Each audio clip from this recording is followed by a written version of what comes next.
My name is Imad Mouline. I'm the Chief Technology Officer for Everbridge. I'm responsible for the overall product and technology direction for the company.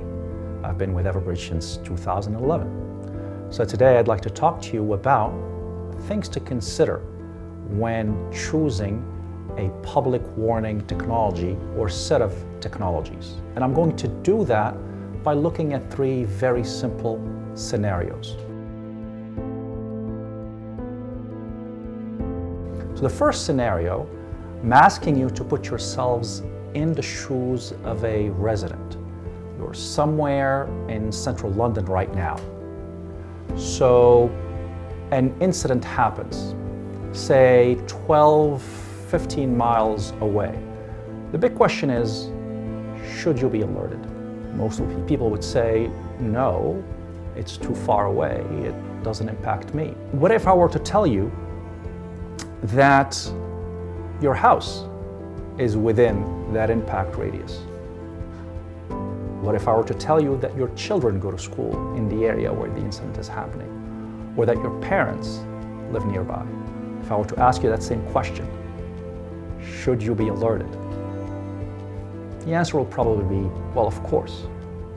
So even though you're 15 miles away, you should be alerted to that fact. So that's really scenario number one.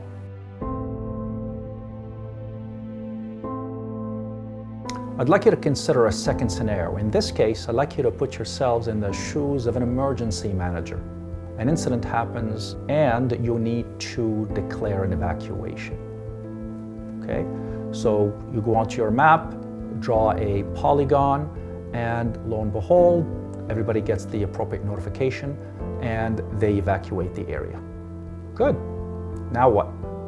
Well, let's say that the incident is resolved and then the evacuation is lifted.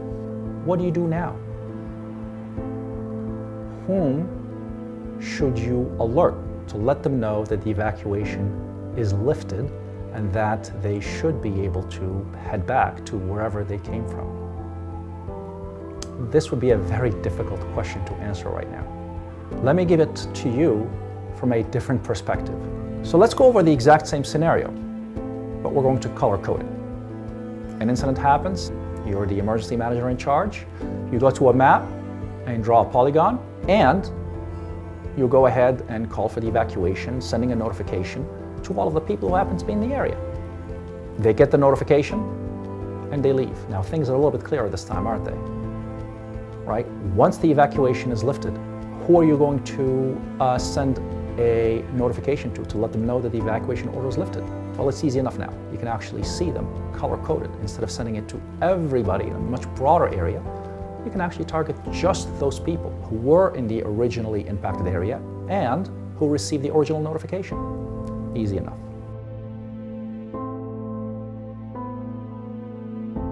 So, same scenario, an incident happens. As an emergency manager, you need to declare an evacuation. So you're sending a notification to everybody who happens to be in a particular area. So you go ahead and do that. The difference here, though, is that not everybody leaves. Wouldn't it be useful to be able to figure that out immediately, in real time, that there are people left behind that you may need to send search and rescue after them? Again, three scenarios that are somewhat related to make you think about what a public warning system ought to be able to do. Thank you.